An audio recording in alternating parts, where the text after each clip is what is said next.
Chapter 2.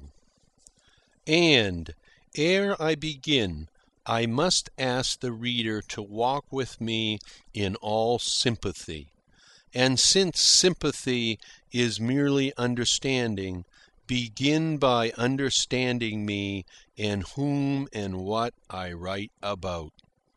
In the first place, I am a seasoned drinker. I have no constitutional predisposition for alcohol.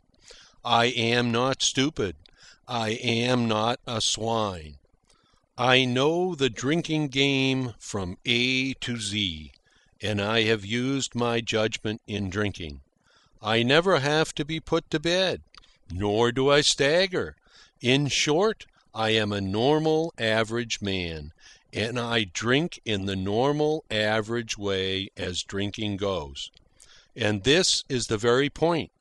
I am writing of the effects of alcohol on the normal, average man. I have no word to say for or about the microscopically unimportant excessivist, the dipsomaniac. There are, broadly speaking, two types of drinkers. There is the man whom we all know, stupid, unimaginative, whose brain is bitten numbly by numb maggots, who walks generously with widespread, tentative legs, falls frequently in the gutter, and who sees, in the extremity of his ecstasy, blue mice and pink elephants. He is the type that gives rise to the jokes in the funny papers. The other type of drinker has imagination, vision. Even when most pleasantly jingled, he walks straight and naturally, never falls or staggers, and knows just where he is and what he is doing. It is not his body, but his brain that is drunken. He may bubble with wit or expand with good fellowship, or he may see intellectual spectres and phantoms that are cosmic and logical and that take the forms of syllogisms. It is when in this condition that he strips away the husks of life's healthiest illusions and gravely considers the iron collar of necessity welded about the neck of his soul. This is the hour of John Barleycorn's subtlest power. It is easy for any man to roll in the gutter, but it is a terrible ordeal for a man to stand upright on his two legs, unswaying, and decide that in all the universe he finds for himself but one freedom, namely, the anticipating of the day of his death.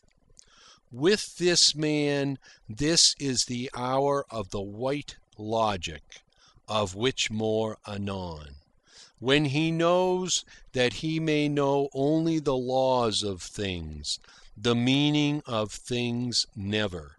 This is his danger hour.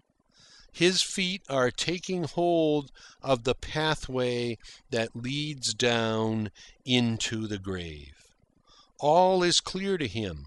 All these baffling head-reachers after immortality are but the panics of souls frightened by the fear of death, and cursed with the thrice-cursed gift of imagination. They have not the instinct for death. They lack the will to die when the time to die is at hand.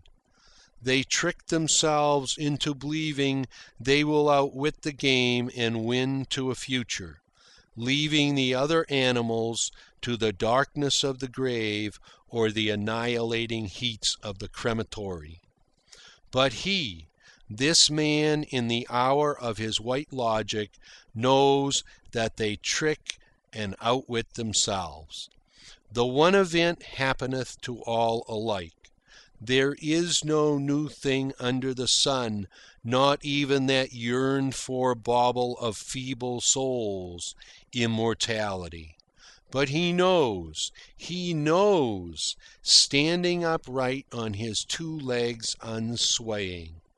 He is compounded of meat and wine and sparkle, of sun-mote and world dust, a frail mechanism made to run for a span, to be tinkered at by doctors of divinity and doctors of physic, and to be flung into the scrap heap at the end.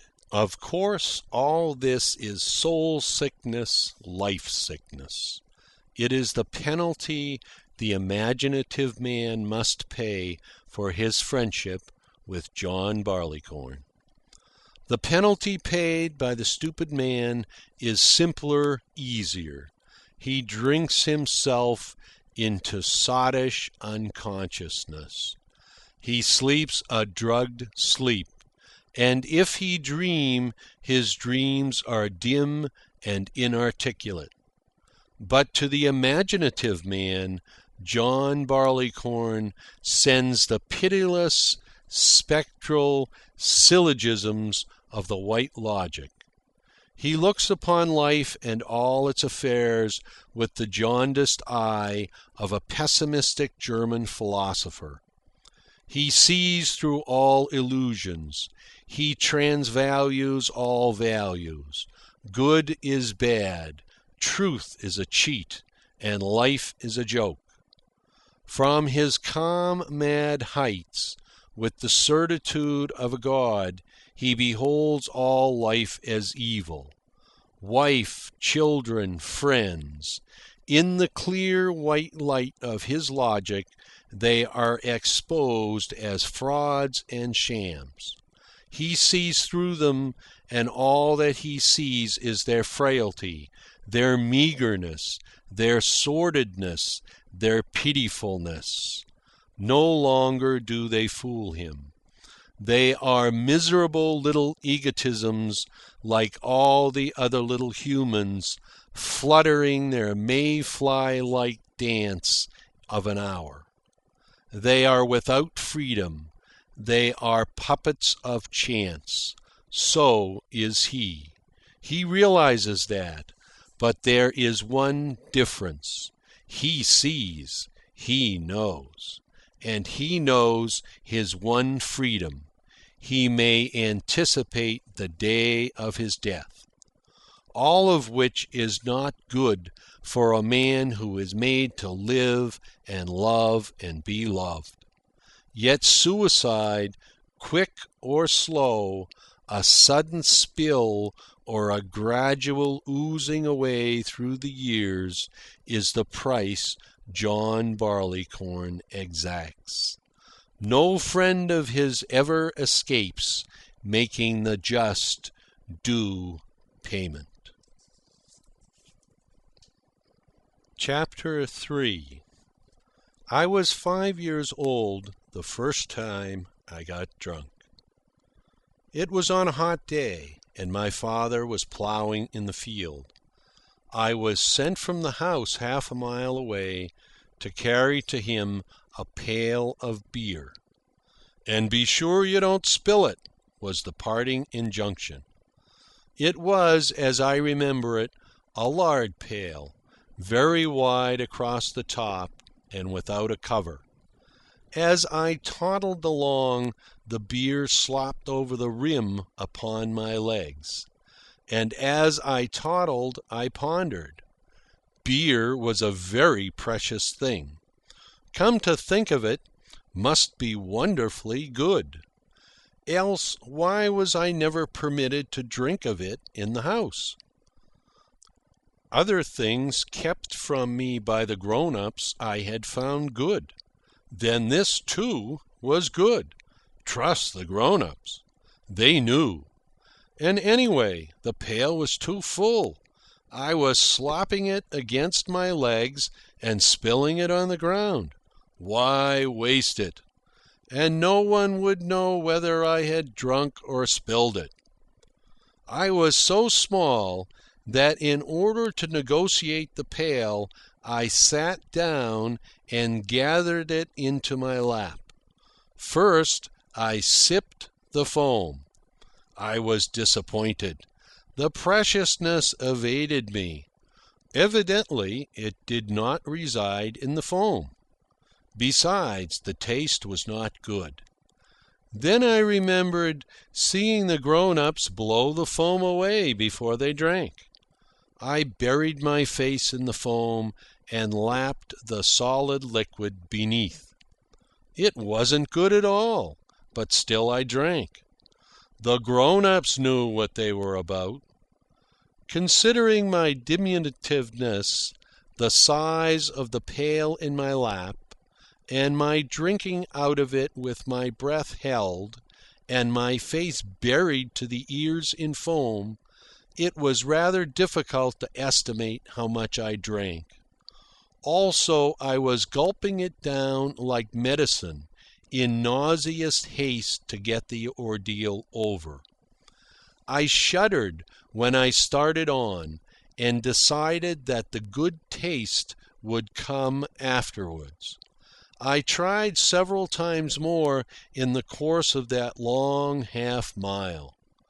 Then, astounded by the quantity of beer that was lacking, and remembering having seen stale beer made to foam afresh, I took a stick and stirred what was left till it foamed to the brim. And my father never noticed. He emptied the pail with the wide thirst of the sweating ploughman, returned it to me, and started up the plough. I endeavoured to walk behind the horses. I remember tottering and falling against their heels in front of the shining share, and that my father hauled back on the lines so violently that the horses nearly sat down on me. He told me afterward that it was by only a matter of inches that I escaped disemboweling.